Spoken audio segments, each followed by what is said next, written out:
प्यारे छात्र छात्राओं, आप सभी का स्वागत है प्रैक्टिस बैच की पहली क्लास में।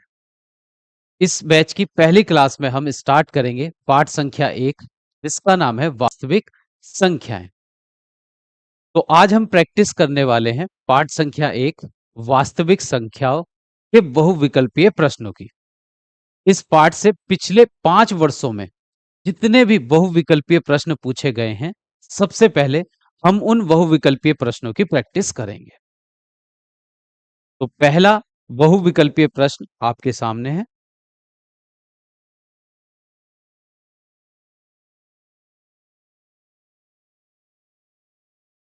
तो प्रैक्टिस बैच की जो क्लासेस रहा करेंगी, डेली आपको 8 बजे, शाम 8 बजे आपकी डेली एक लाइव क्लास हुआ करेगी। और इस लाइव क्लास में हम डेली पिछले 5 वर्षों में पूछे गए गणित के प्रत्येक चैप्टर वाइज प्रश्नों की प्रैक्टिस किया करेंगे। और ये क्लासेस आपको देखिए 8 बजे तो ये क्लास लाइव में रहेगी, जिसमें आप मेरे से प्रश्न पूछ भी सकते हैं, कहाँ पर आपको समझ में आया या नहीं आया। और ये लाइव क्लास एंड होने के बाद ये लाइव क्लास आपको रिकॉर्डेड फॉर्म में भी मिल जाएगी। एप्लीकेशन में ही आपके कोर्स में है, आपके कोर्स में ही ये क्लास डेली सभी क्लासेस आपको रिकॉर्डेड फॉर्म में भी मिल जाएगी, जिनको जब चाहा जितनी बार चाहें आप उन सब क्लासेस को देख पाएंगे और अपनी प्रैक्टिस को अच्छे तरीके से कर पाएंगे। अगर कोई प्रश्न आपको एक बार में समझ में नहीं आता है तो उसको दोबारा देखिए, फिर अगर दूसरी बार में भी समझ में नहीं आता है तो उसको तिबारा देखिए, तीसरी बार देखिए, तो अवश्य ही आपको वह प्रश्न अच्छे से समझ में आ जाएगा। ठीक है, तो तीसरी बार में तो वह प्रश्न आपको अवश्य ही समझ में आ जाएगा। ठीक है, अब हम स्टार्ट करते हैं अपनी क्लास को। और इस प्रैक्टिस बैच की पहली क्लास में हम पाठ संख्या 1, वास्तविक संख्याएं के बहुविकल्पीय प्रश्नों को हल करना शुरू करेंगे। तो पहला बहुविकल्पीय प्रश्न आपके सामने है। प्रश्न संख्या 1 है, एक परिमेय संख्या और एक अपरिमेय संख्या का योग होगा। देखिए, इस बैच में हम जितने भी प्रश्न सोल्व करेंगे, जिनकी प्रैक्टिस हम करेंगे, वे सभी पिछली बोर्ड परीक्षाओं में पूछे जा चुके हैं। तो आपको ये बात ध्यान में रखनी है। सभी प्रश्न आपके लिए महत्वपूर्ण है, आपकी परीक्षा के लिए महत्वपूर्ण है, क्योंकि ये सभी प्रश्न पिछले वर्षों में परीक्षा में पूछे जा चुके हैं। तो प्रश्न संख्या 1 है, एक परिमेय संख्या और एक अपरिमेय संख्या का योग होगा। अब हमसे पूछा गया है कि एक परिमेय संख्या और एक अपरिमेय संख्या को अगर हम जोड़ने के बाद जो संख्या प्राप्त होगी, जो योगफल प्राप्त होगा, वह किस प्रकार की संख्या होगा? परिमेय संख्या रहेगा, प्राकृतिक संख्या रहेगा, पूर्ण संख्या होगा या अपरिमेय संख्या होगा? तो इस प्रश्न का उत्तर देने के लिए सबसे पहले हमको जानकारी होनी चाहिए कि परिमेय संख्या क्या होती है और अपरिमेय संख्या क्या होती है। परिमेय संख्या वे संख्या होती है जिनको हम p बटा q के रूप में लिख सकते हैं। ये होती है परिमेय संख्या, जिनको हम अंश बटा हर के रूप में लिख सकते हैं और हर में कभी भी शून्य नहीं आना चाहिए। यहाँ पर p, जिन संख्याओं को हम p बटा q के रूप में लिख पाए और हर में कभी भी q के स्थान पर 0 ना आए, तो ऐसी संख्याओं को हम परिमेय संख्याएं कहते हैं। जैसे उदाहरण के लिए -3/5, 4/6। तो जिन संख्याओं को हम अंश बटा हर के रूप में लिख सकते हैं, वे सभी संख्याएं परिमेय संख्याएं कहलाती हैं। अब बात करते हैं अपरिमेय संख्याओं की। अपरिमेय संख्याएं, तो जिन संख्याओं को हम p बटा q के रूप में लिख सकते हैं, उनको तो हम परिमेय संख्या कहते हैं, और जिनको हम p बटा q के रूप में नहीं लिख सकते हैं, उनको हम अपरिमेय संख्या कहते हैं। जैसे अपरिमेय संख्याओं का उदाहरण होता है पाई, वर्गमूल 2, वर्गमूल 3। तो जितनी भी अपूर्ण वर्ग संख्या होती हैं, जिनका वर्ग एक पूर्ण संख्या नहीं होता, वे सभी अपरिमेय संख्या होती हैं। जैसे वर्गमूल 2, वर्गमूल 3, वर्गमूल 5, वर्गमूल 7। वे सभी संख्याएं जिनका वर्ग वर्गमूल 10, जिनका वर्गमूल एक पूर्ण संख्या नहीं होता है, वे सभी अपरिमेय संख्याएं होती हैं। तो हमने जाना अभी परिमेय संख्या क्या होती है और अपरिमेय संख्या क्या होती है। जिनको हम p बटा क्यू के रूप में लिख देते हैं वे तो परिमेय संख्या है, और जिनको हम p बटा क्यू के रूप में नहीं लिख सकते हैं वे होती हैं अपरिमेय संख्या। प्रश्न में कहा गया है कि जब एक परिमेय संख्या को और एक अपरिमेय संख्या दोनों को अगर हम जोड़ें तो उनका योग किस प्रकार की संख्या होता है इनमें से। तो परिमेय संख्या, जैसे हमने एक परिमेय संख्या ली दो, दो एक परिमेय संख्या है, और वर्गमूल तीन एक अपरिमेय संख्या है। अगर हम इन दोनों का योग करें, दोनों को जोड़ें, तो दो में अगर वर्गमूल तीन जोड़ेंगे तो दो में वर्गमूल तीन नहीं जुड़ेगा। ये इसी प्रकार हमको संख्या प्राप्त होगी, दो प्लस वर्गमूल तीन। तो दो में वर्गमूल तीन नहीं जुड़ेगा, इसको हम इसी प्रकार लिखेंगे, दो प्लस वर्गमूल तीन। तो जब हम एक परिमेय और एक अपरिमेय संख्या को जोड़ते हैं तो उनका योगफल सदैव ही अपरिमेय संख्या आता है। तो ये बात आपको याद में रखनी है कि एक परिमेय संख्या को, देखिए, एक परिमेय संख्या और एक अपरिमेय संख्या अगर हम दोनों को जोड़ें, दोनों का योग करें, तो हमको जो संख्या प्राप्त होगी वह सदैव अपरिमेय संख्या।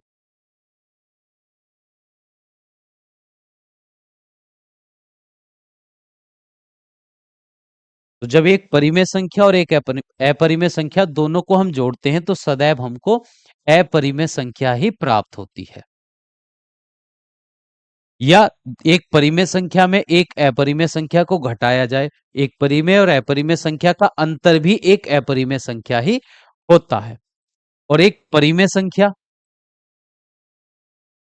परिमेय और अपरिमेय, एक परिमेय संख्या की और अपरिमेय संख्या की अगर हम गुणा करते हैं तो उनका गुणनफल भी एक अपरिमेय संख्या ही होता है।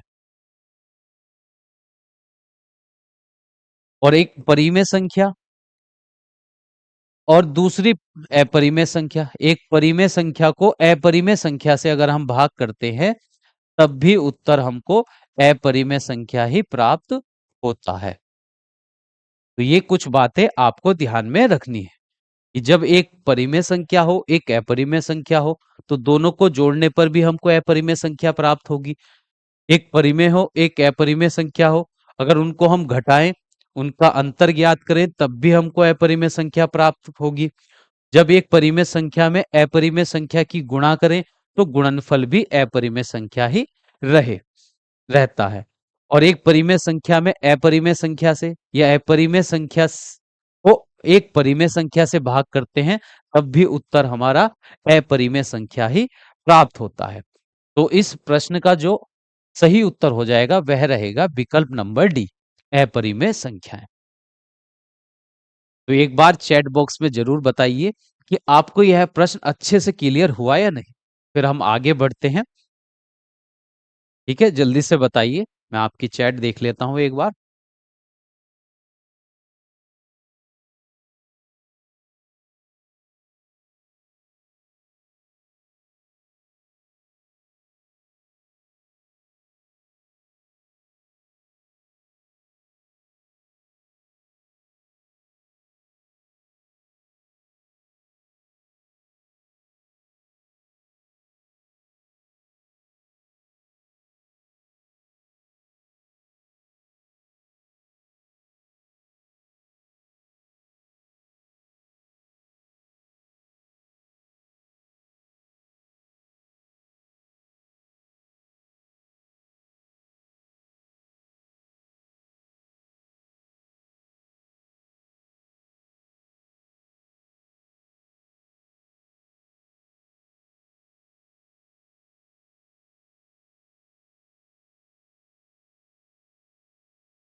अब देखिए प्रश्न संख्या दो। प्रश्न संख्या दो है, संख्या 156 का अभाज्य गुणनखंड होगा। प्रश्न में हमसे कहा गया है एक संख्या दी गई है 156, जिसके अभाज्य गुणनखंड हमको बताने हैं क्या होंगे। संख्या 156 के अभाज्य गुणनखंड ज्ञात करने हैं। तो चलिए करते हैं अभाज्य गुणनखंड। देखिए दो से अगर हम इसको भाग करें, 156 दो से विभाजित हो जाएगा, दो सत्ते 14, यहाँ 15 था, 14 बार, दो सत्ते 14, 15 में से 14 घटाएंगे एक बचेगा, ये हो जाएगा 16, दो अट्ठे 16। फिर दो से भाग करते हैं, दो तिया 6, एक बच जाएगा, 18 हो गया, 2 नम 18। फिर ये 3 से विभाजित होगा। अब 39 2 से तो विभाजित रहे होगा नहीं, तो 3 से भाग करेंगे, 3 एकन 3, 3 तिया 9। फिर ये 13 से विभाजित होगा, 13 कन 13। तो संख्या 156 के जो अभाज्य गुणनखंड हमको प्राप्त हुए हैं, उसमें 2 तो आया है 2 बार, तो इसको हम लिख सकते हैं 2 की घात 2। यहाँ पर 3 एक बार है, तो 3 एक ही बार लिखेंगे। इसकी घात में हम 1 लिख भी सकते हैं। घात में 1 लिखिए या ना लिखिए, उससे कोई फर्क नहीं पड़ता है। 13 भी यहाँ पर एक ही बार आया है, तो 13 को भी एक ही बार लिख देंगे। तो 156 के अभाज्य गुणनखंड में हमको प्राप्त हुआ है 2 की घात 2 गुणा 3 गुणा 13। अब कौन सा विकल्प यहाँ पर सही रहेगा? देखिए, 2 की घात 2 दूसरे और तीसरे दोनों विकल्प में दिया गया है, 2 की घात 2 3 गुणा 13 और 2 की घात 2 गुणा 3 गुणा 11। तो विकल्प नंबर बी इस प्रश्न का सही उत्तर है। प्रश्न में देखिए हमसे पूछा गया है 156 के अभाज्य गुणनखंड करके बताने हैं बस। तो हम अभाज्य गुणनखंड करेंगे और फिर उनको लिख देंगे, सही विकल्प को छांट लेंगे। तो विकल्प नंबर बी इस प्रश्न का सही उत्तर है। अब आगे बढ़ते हैं अगले प्रश्न पर। देखिए, प्रश्न संख्या 3, 15 और 25 का HCF 5 है, तो उनका एलसीएम होगा। प्रश्न में हमसे कहा गया है कि दो संख्या है, एक 15 और एक 25, दोनों का एचसीएफ भी दिया गया है। देखिए, पहली संख्या हमको दी गई है 15, दूसरी संख्या हमको दी गई है 25 और दोनों संख्याओं का, इन्हीं दो संख्याओं का एचसीएफ भी हमको दिया गया है 5। अब उन्हीं संख्याओं का एलसीएम हमको ज्ञात करने के लिए कहा गया है। इन्हीं संख्याओं का एलसीएम ज्ञात करने के लिए हमसे प्रश्न में कहा गया है। तो जब हमको प्रश्न में दोनों संख्या दी जाए, एचसीएफ दिया जाए उन उन संख्याओं का और एलसीएम ज्ञात करने के लिए कहा जाए, तो हम एक सूत्र का उपयोग करते हैं। देखिए, दो संख्याओं का जो गुणनफल रहता है, वह उन्हीं संख्याओं के एलसीएम और एचसीएफ दोनों के गुणनफल के बराबर होता है। इन्हीं भी दो संख्याओं का जो गुणनफल होता है, वह उन्हीं दोनों संख्याओं के एलसीएम और एचसीएफ दोनों के गुणनफल के बराबर होता है।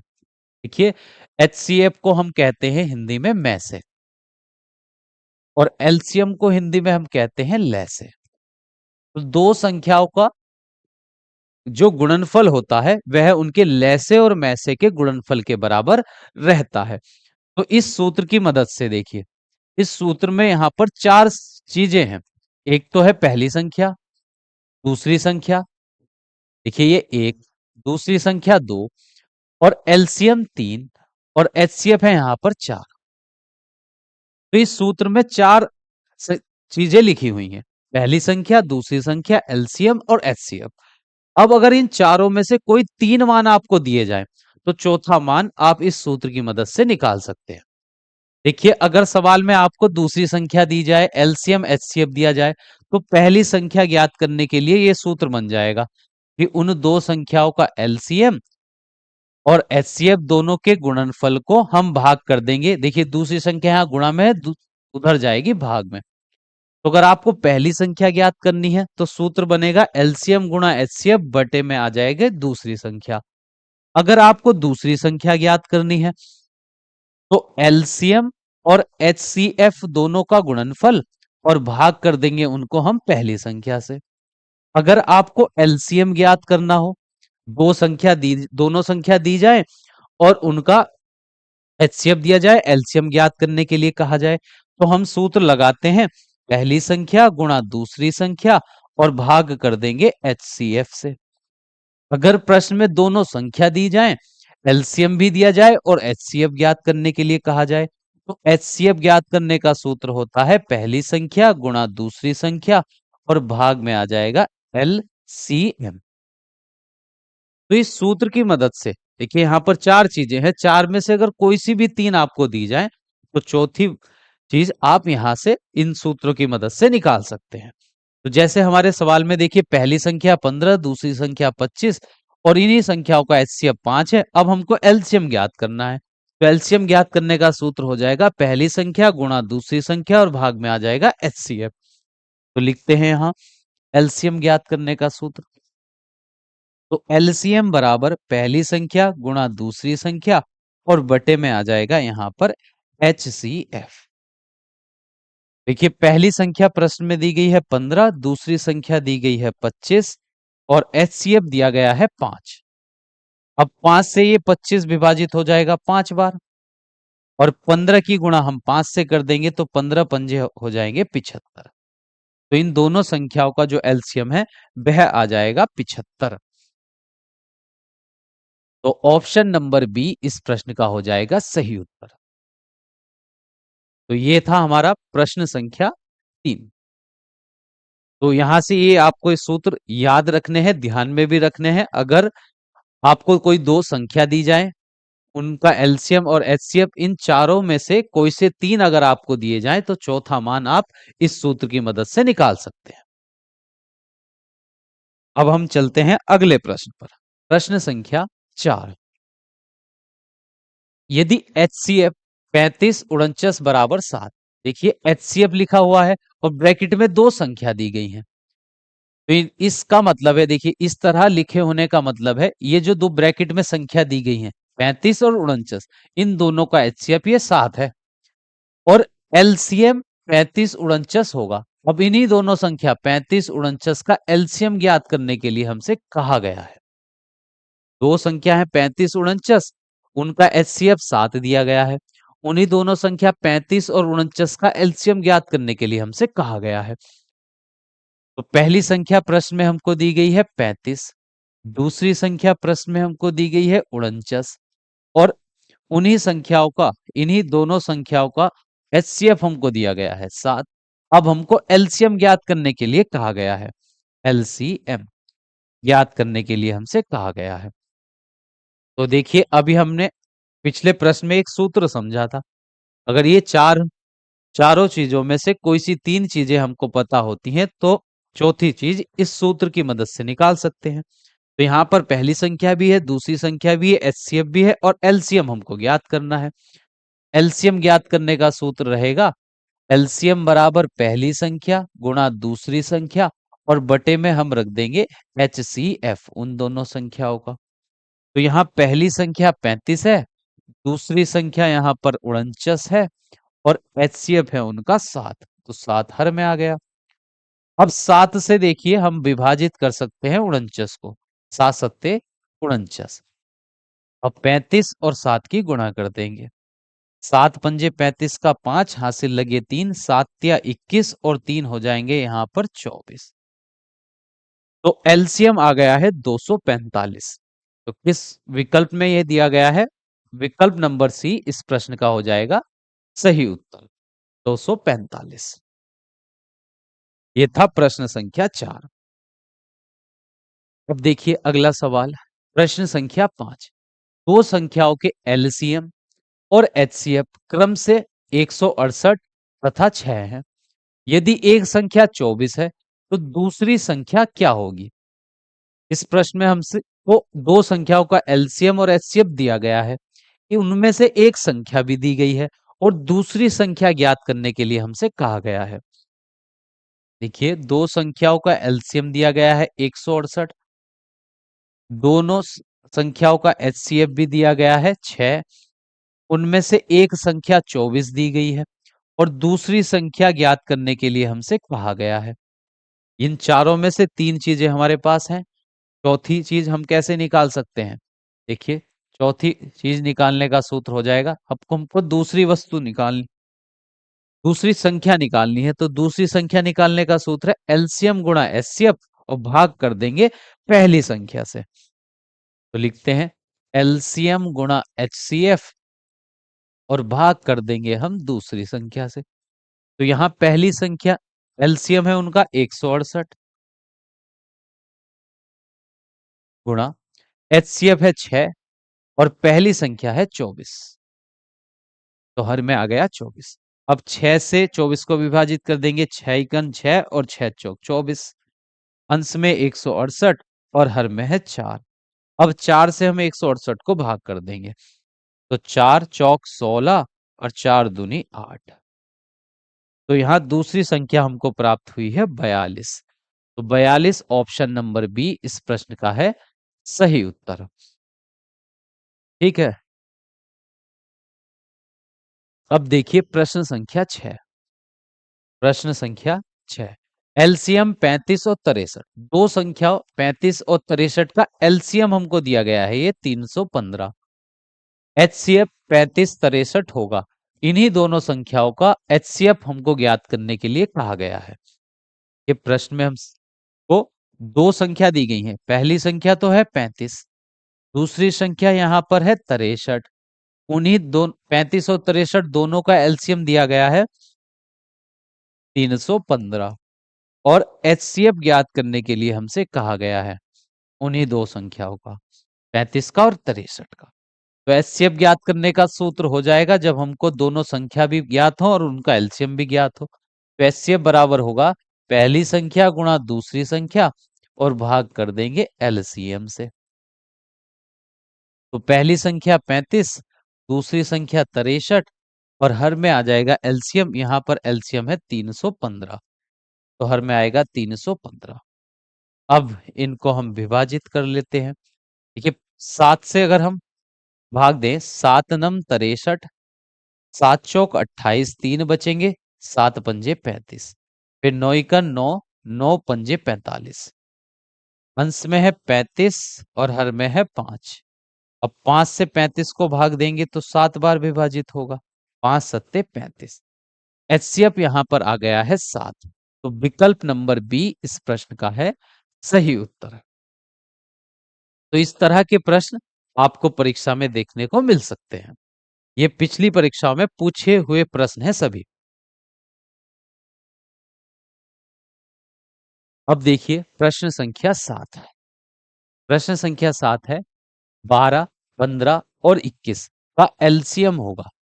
अब हमको तीन संख्याएं दी गई हैं, उनका एलसीएम ज्ञात करने के लिए कहा गया है। तो एलसीएम ज्ञात करने के लिए हम अभाज्य गुणनखंड विधि का प्रयोग करते हैं। तो इन सभी संख्याओं को एक साथ लिखेंगे, 12, 15 और 21। इन तीनों संख्याओं का एलसीएम ज्ञात करना है। तो अभाज्य गुणनखंड विधि द्वारा, भाग विधि द्वारा इनका हम एलसीएम ज्ञात कर लेंगे। तो 2 से यहां पर 12 विभाजित होगा 6 बार। फिर 2 से 15 तो विभाजित रहेगा, होगा नहीं, तो इसको जैसा था वैसे ही लिख लेंगे। 2 से 21 भी विभाजित नहीं होगा, 21 को भी जैसा था वैसे ही लिख देंगे। फिर 2 से 2 तिया 6, 2 से 15 विभाजित नहीं होगा, 21 भी विभाजित नहीं होगा। अब इन तीनों संख्याओं में से कोई भी संख्या 2 से विभाजित नहीं है, तो हम 2 से अगली अभाज्य संख्या से भाग देंगे। 3 एकन 3, 3 पंजे 15 और 3 सत्ते 21। अब यहाँ 3 से कोई विभाजित नहीं है, 5 से विभाजित होगा, 5 एकन 5, 7 जैसा था वैसे ही उतार लेंगे। फिर 7 से, 7 एकन 7। तो इन तीनों संख्याओं का एलसीएम हमको प्राप्त होगा 2 गुणा 2 गुणा 3 गुणा 5 और गुणा 7। इन सब का गुणनफल ज्ञात कर लेंगे। 2 दूनी 4, 4 तिया 12 और 12 पंजे हो जाएंगे 60। और 60 की गुणा फिर हमको करनी होगी 7 से। तो 7 छंग होते हैं 42 और एक जीरो बढ़ जाएगा, तो ये आ गया 420। तो 12, 15, 21 तीनों संख्याओं का जो एलसीएम है वह है 420। तो विकल्प नंबर डी इस प्रश्न का है सही उत्तर। ठीक है, आपको ये समझ में आया। अभाज्य, यह है भाग विधि द्वारा, अभाज्य भाग विधि द्वारा दी गई संख्याओं का, दो या दो से अधिक संख्याओं का एलसीएम हम इस प्रकार ज्ञात करते हैं। एक होती है अभाज्य गुणनखंड विधि। उस विधि द्वारा एलसीएम हम कैसे ज्ञात करते हैं उसको भी समझ लेते हैं। देखिए अभाज्य गुणनखंड विधि में हम तीनों संख्याओं के अभाज्य गुणनखंड अलग अलग निकालते हैं। तो पहले 12 के अभाज्य गुणनखंड करेंगे, 2 छंग 12, 2 तिया 6 और 3 इकन 3। फिर 3 से 3 पंजे 15 और 5 इकन 5। 21 के अभाज्य गुणनखंड 3 सत्ते 21 और 7 एकन 7। तो अभाज्य गुणनखंड विधि में हम सभी संख्याओं के जिनके एलसीएम हमको ज्ञात करने हैं सभी के अलग अलग अभाज्य गुणनखंड करेंगे और फिर अभाज्य गुणनखंड लिख लेंगे। तो 12 के अभाज्य गुणनखंड में 2 दो बार आया है, तो इसको लिखेंगे 2 की घात 2। तीन एक बार है तो 3 की घात 1। फिर 15 के अभाज्य गुणनखंड में 3 एक बार है तो 3 की घात 1, और 5 भी एक बार है तो 5 की घात 1। फिर 21 के अभाज्य गुणनखंड में 3 एक बार आया है तो 3 की घात 1, 7 एक बार है तो 7 की घात भी 1। ये लिख लिए हमने। अब हम लिखते हैं एलसीएम। एलसीएम में हम जो अभाज्य गुणनखंड हम तीनों संख्याओं के प्राप्त हुए हैं, उनमें जो अभाज्य संख्या दी गई है उनकी उच्चतम घात लिखते हैं, अधिक घात। जैसे यहां पर देखिए अभाज्य संख्या 2 दिख रही है, 3 भी है, 5 भी है और 7 भी है। इन अभाज्य गुणनखंड में 2, 3, 5, 7 हमको दिख रहा है। तो 2, देखिए 2 की सबसे ज्यादा घात कितनी है यहाँ पर? तो 2 की एक ही जगह घात है, 2 की घात 2, तो एक तो 2 की घात 2 आ जाएगा। फिर 3 की घात 1, 3, तो 3 की हम सबसे ज्यादा घात लेंगे तो यहाँ सभी जगह 3 की घात 1 है, एक ही आ जाएगा 3 की घात 1। तो जब हम एलसीएम घात करते हैं तो अभाज्य संख्याओं की अधिकतम घात लिखते हैं। घात लिखते हैं अधिकतम घात। तो 5 यहां पर देखिए, 5 एक ही जगह है तो 5 की घात भी 1, और 7 एक ही स्थान पर है तो 7 की घात भी 1। 2 की घात 2 का मतलब होगा 4, 3 की घात 1 का मतलब 3, 5 की घात 1 का मतलब 5 एक ही बार है, 7 की घात 1 का मतलब 7 एक बार है। इनकी गुणा करेंगे, 4 तिया 12, 12 पंजे 60, और 60 की गुणा अगर हम 7 से करेंगे तो ये भी आ जाएगा 420। तो कोई सी भी विधि द्वारा आपको केवल एलसीएम वहां पर ज्ञात करना है और उसका टिक लगा देंगे। जैसे ये थी हमारी भाग विधि द्वारा हमने ये लैसे ज्ञात किया, जिसको हम कहते हैं एलसीएम। और ये था अभाज्य गुणनखंड विधि द्वारा।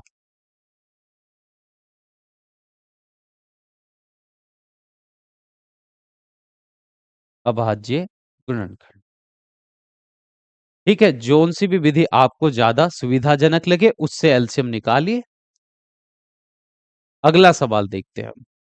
प्रश्न संख्या 7। दोनों विधियों से उत्तर आपको एक जैसे ही मिलेंगे। प्रश्न संख्या 8 है, यदि 26 156 का लैसे 156 है तो मैसे का मान बताइए। यहां पर दो संख्या दी गई हैं, 26 और 156। उनका लैसे 156 ही दिया गया है। अब मैसे ज्ञात करने के लिए हमसे कहा गया है पहली संख्या 26, दूसरी संख्या यहां पर प्रश्न में दी गई है 156, और इन दोनों संख्याओं का लैसे भी दिया गया है। लैसे को बोलते हैं हम एलसीएम। तो एलसीएम यहां पर 156 है। अब हमको मैसे ज्ञात करना है, और मैसे को अंग्रेजी में बोलते हैं हम एचसीएफ।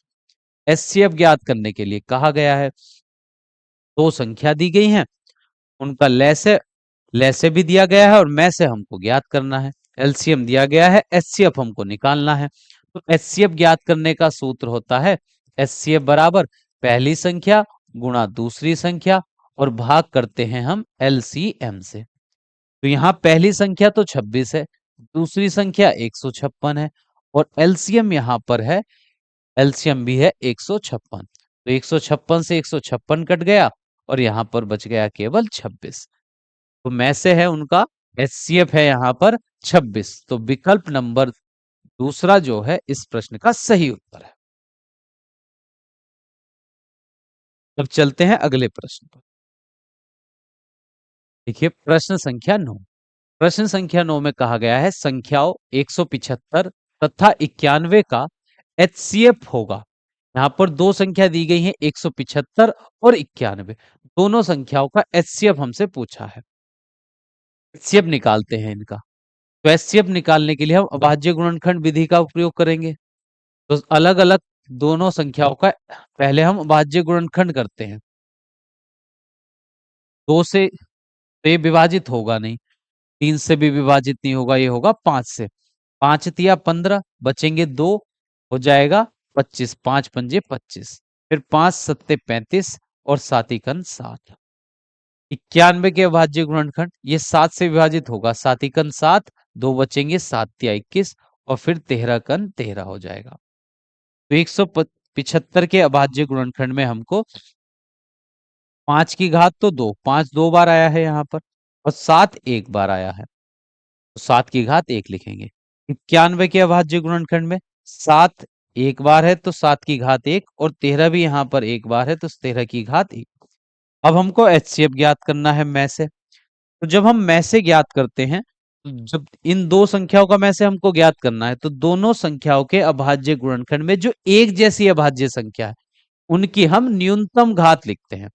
उनकी हम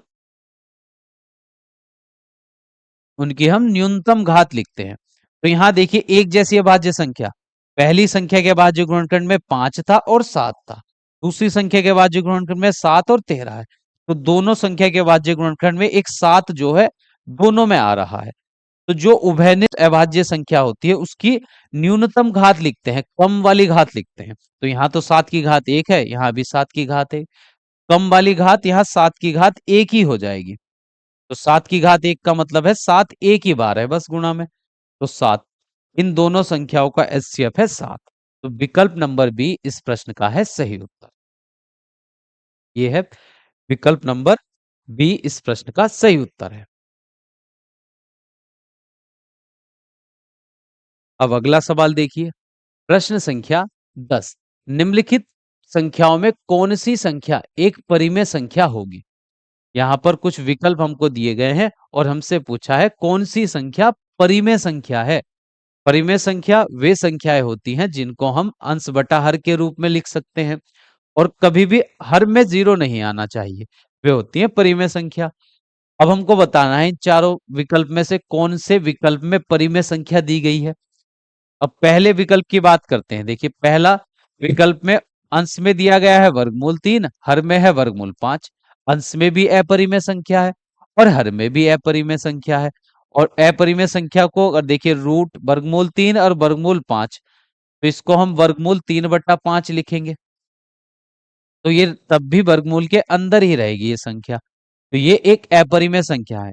अंश में भी अपरिमेय संख्या, हर में भी अपरिमेय संख्या। तो इन दोनों अपरिमेय संख्या का भागफल जो हमको प्राप्त होगा, वह भी एक अपरिमेय संख्या ही है। तो ये तो अपरिमेय संख्या है विकल्प नंबर 1 में, अपरिमेय संख्या, अपरिमेय। अब दूसरा विकल्प देखिए, वर्गमूल 2 और वर्गमूल 7 दोनों की हमको गुणा करनी है। वर्गमूल 2 भी अपरिमेय संख्या है, वर्गमूल 7 भी अपरिमेय संख्या है। दोनों का गुणनफल आएगा वर्गमूल 14, और 14 जो है वो एक 14 का जो वर्गमूल होगा वे एक अपूर्ण वर्ग संख्या रहेगा। ठीक है, 14 किसी संख्या का वर्ग नहीं होता, तो जब इसका हम वर्गमूल ज्ञात करेंगे तो हमको यह एक पूर्ण संख्या नहीं मिलेगी। तो किसी अपूर्ण वर्ग संख्या का जब हम वर्गमूल ज्ञात करते हैं तो वह एक अपरिमेय संख्या होता है। तो विकल्प नंबर 2 में भी हमको एक अपरिमेय संख्या ही दी गई है, ये एक अपरिमेय संख्या है। अब विकल्प नंबर सी को देखते हैं। दो कोष्टक दिए गए हैं, बीच में कोई चिन्ह नहीं है, तो यहाँ गुणा का चिन्ह होगा। अब इन दो कोष्टकों की गुणा करते हैं, तो पहले कोष्टक की पहली संख्या अगले वाले कोष्टक के दोनों पद से गुणा करेगी। तो वर्गमूल 5 की गुणा अगर हम वर्गमूल 5 से करेंगे तो हमको वर्गमूल में मिलेगा 25। वर्गमूल 5 की गुणा वर्गमूल 5 से करने पर वर्गमूल का चिन्ह जैसा था वैसे ही रहेगा, और 5 पंजे 25। फिर वर्गमूल 5 की गुणा हम, ये प्लस का है, दूसरा पद माइनस का है, तो प्लस माइनस हो जाएंगे माइनस। वर्गमूल 5 की गुणा वर्गमूल 7 से करने पर आ जाएगा वर्गमूल 35। फिर पहले कोष्टक का जो ये दूसरा पद है, अगले कोष्टक के दोनों पद से गुणा करेगा। वर्गमूल 7 की गुणा वर्गमूल 5 से करेंगे तो प्लस, ये प्लस का है, ये भी प्लस है, प्लस प्लस प्लस आएंगे। वर्गमूल 7 की गुणा वर्गमूल 5 से करने पर वर्गमूल 35, प्लस माइनस माइनस हो जाएंगे। वर्गमूल 7 की गुणा वर्गमूल 7 से करेंगे तो वर्गमूल 49 हो जाएगा, 7 सत्ते 49। 25 का वर्गमूल होता है 5। ये वर्गमूल 35 प्लस का है, ये वर्गमूल 35, ये माइनस है, ये प्लस है, एक जैसे हैं और विपरीत चिन्ह के हैं तो कट जाएंगे। और 49 का वर्गमूल हो जाएगा 7। 5 में से 7 घटाएंगे तो हमको मिलेगा -2। और -2 जो है एक अपरिमेय, एक परिमेय संख्या है। ये कैसी संख्या है? एक परिमेय संख्या है, क्योंकि इसको हम, ये एक पूर्णांक, ये एक पूर्णांक है, ऋणात्मक पूर्णांक है ये -2। और सभी पूर्णांक परिमेय संख्या होते हैं क्योंकि उनको हम अंश बटा हर के रूप में लिख सकते हैं। तो -2 एक परिमेय संख्या है। और प्रश्न में हमसे यही पूछा गया था कि कौन से विकल्प में हमको परिमेय संख्या दी गई है। तो विकल्प नंबर सी में हमको परिमेय संख्या यहाँ पर दी गई है। तो विकल्प नंबर सी इस प्रश्न का सही उत्तर है। अब चलते हैं अगले प्रश्न पर। उससे पहले आप सभी चैट बॉक्स में बताइए कि आपको ये 1 से लेकर 10 तक के प्रश्न अच्छे से क्लियर हुए या नहीं। फिर हम आगे बढ़ेंगे।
चलिए, प्रश्न संख्या 11। प्रश्न संख्या 11 देखिए। संख्याओं 96 और 404 का एचसीएफ 4 है, तो उनका एलसीएम का मान होगा। प्रश्न में हमसे कहा गया है एक संख्या 96 है, एक संख्या 404 है।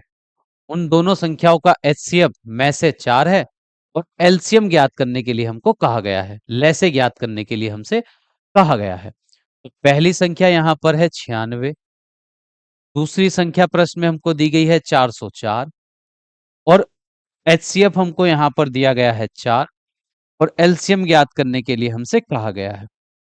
तो इस तरह के प्रश्न अभी हमने काफी किए हैं पीछे, 1 से 10 तक के बीच। अगर तीनों चीजें हमको ज्ञात हो तो चौथी चीज हम कैसे निकालते हैं?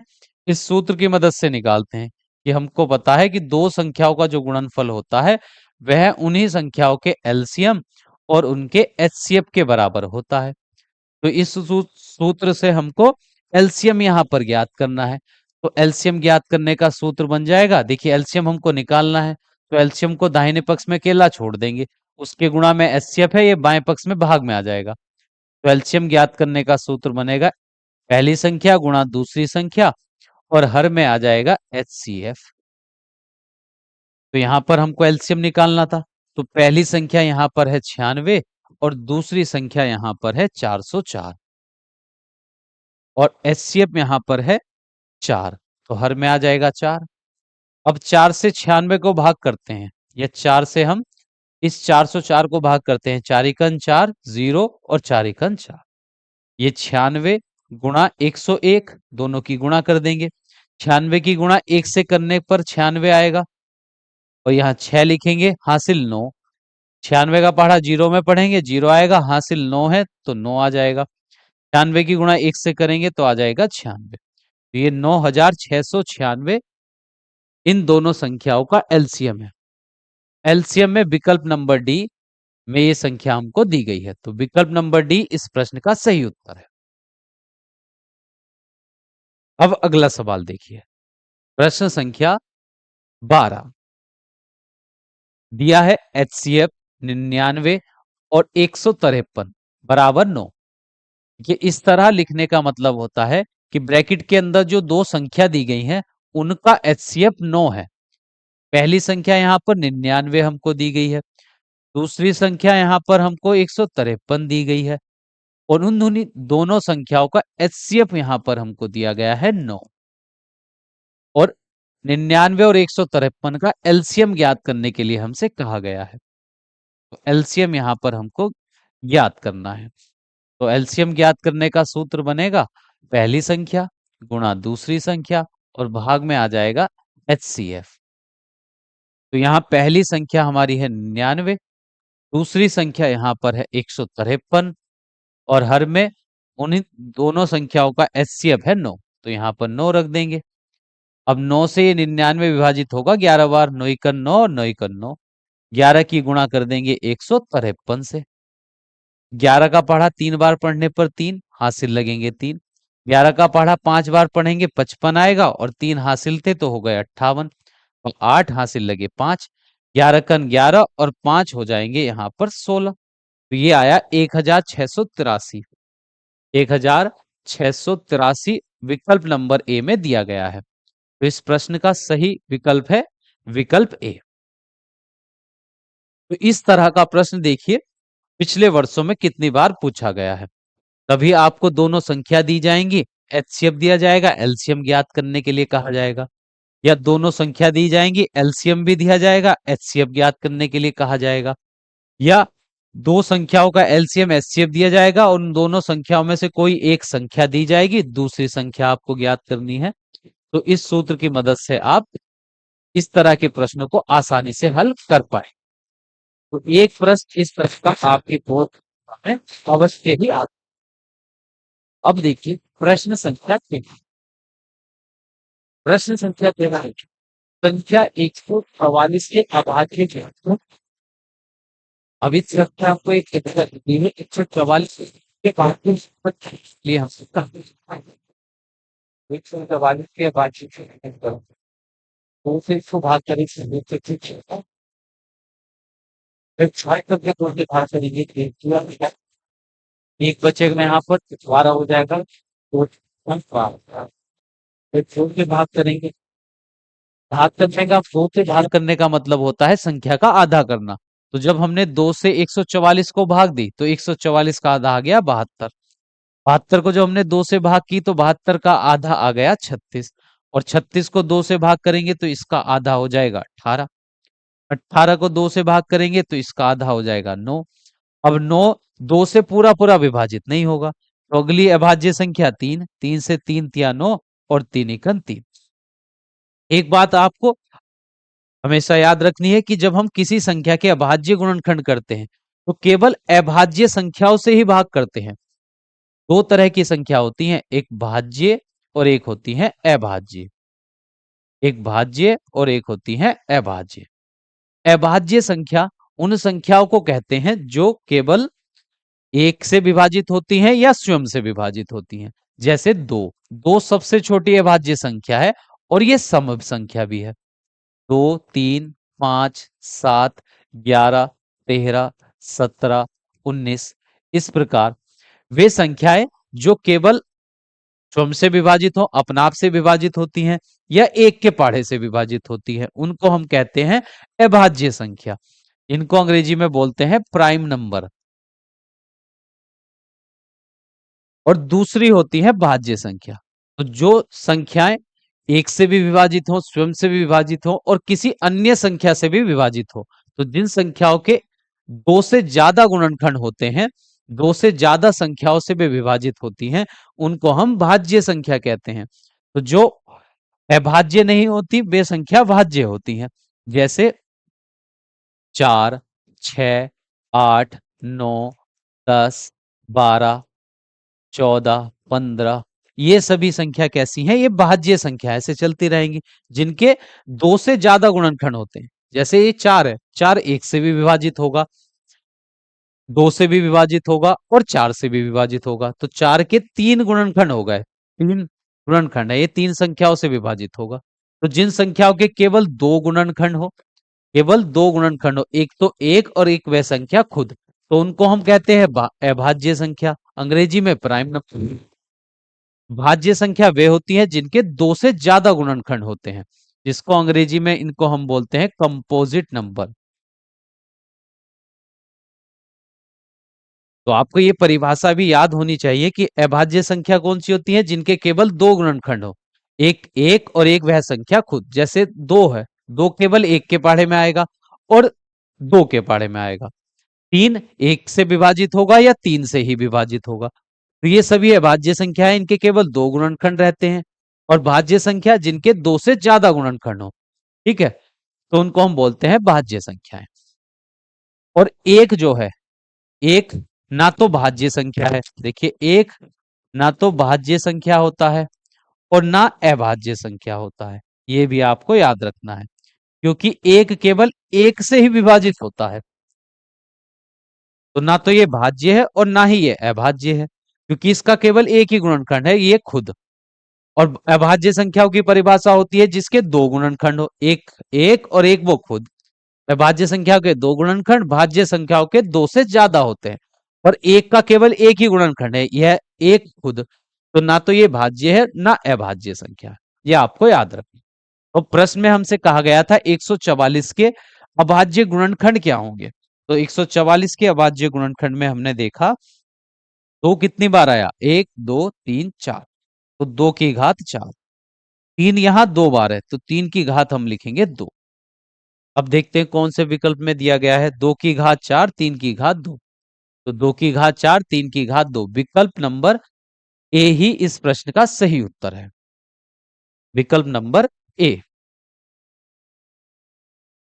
अब देखिए अगला सवाल, प्रश्न संख्या 14।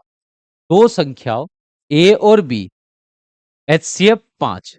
दो संख्या एक ए है और एक संख्या बी है। दोनों संख्याओं का एचसीएफ हमको दिया गया है 5। उनका एलसीएम हमको दिया गया है 200। दोनों संख्याओं का एलसीएम 200 दिया गया है, और ए और बी का गुणनफल ज्ञात करने के लिए हमसे कहा गया है कि ए और बी का गुणनफल क्या आएगा, संख्या ए और बी की गुणा करने पर जो संख्या आएगी वो क्या है, वो हमसे पूछा है।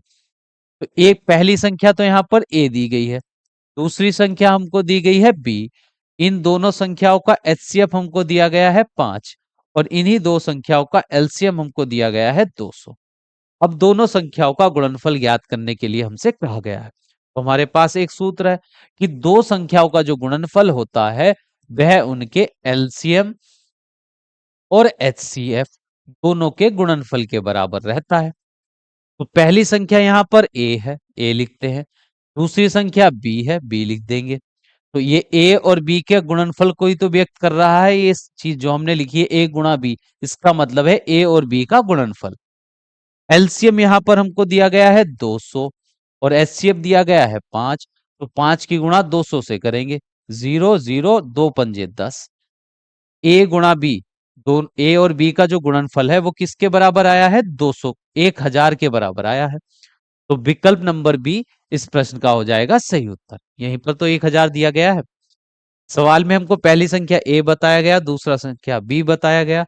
उनका एलसीएम एलसीएम 200 था, एचसीएफ 5 था। अब दोनों संख्याओं का गुणनफल ज्ञात करने के लिए हमसे कहा गया है। तो ये एक सूत्र हमारी याद हमेशा रहना चाहिए कि पहली संख्या गुणा दूसरी संख्या बराबर एलसीएम गुणा एचसीएफ।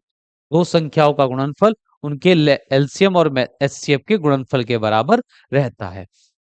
तो ए और बी का गुणनफल 1000 है, तो विकल्प नंबर बी इस प्रश्न का सही उत्तर है। अब देखिए अगला सवाल, प्रश्न संख्या 15। प्रश्न संख्या 15। यदि 20 25 का एलसीएम 100 है तो एचसीएफ का मान हमको बताना है। संख्या दी गई है 20 25 और दोनों संख्याओं का एलसीएम हमको दिया गया है 100। एचसीएफ ज्ञात करने के लिए हमसे कहा गया है। तो पहली संख्या 20 है, दूसरी संख्या यहाँ पर 25 है, तीस उन संख्याओं का एलसीएम हमको दिया गया है 100, और एचसीएफ अब हमसे ज्ञात करने के लिए कहा गया है। तो हम यहाँ पर सूत्र लगा सकते हैं, एचसीएफ बराबर होगा पहली संख्या गुणा दूसरी संख्या और भाग कर देंगे हम एलसीएम से दोनों संख्याओं के। तो पहली संख्या 20 है, 20 की गुणा करेंगे 25 से और भाग देंगे एलसीएम से। तो एलसीएम यहां पर है 100। तो ये 25 कन 25, 25 चौका 100, फिर 4 से 4 एकन 4, 4 पंजे 20। ऊपर अंश में 5 की गुणा 1 से करने पर 5, हर में 1 है, 1 से 5 को भाग करेंगे तो आ जाएगा 5। तो एचसीएफ यहां पर निकला है 5। तो विकल्प नंबर डी इस प्रश्न का सही उत्तर है। तो प्रश्न संख्या हमारी 15 कंप्लीट हो चुकी है, और आज इस क्लास में हम प्रश्न संख्या 15 तक के ही प्रश्न हल करेंगे।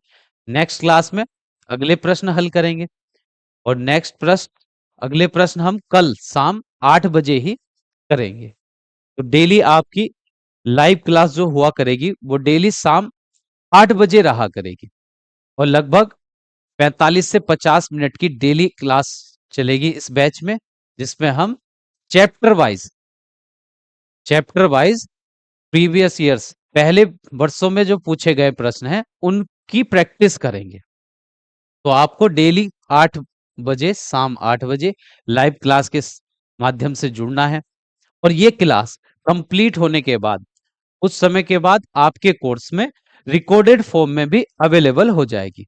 और उस रिकॉर्डेड क्लास को आप डाउनलोड भी कर सकते हैं।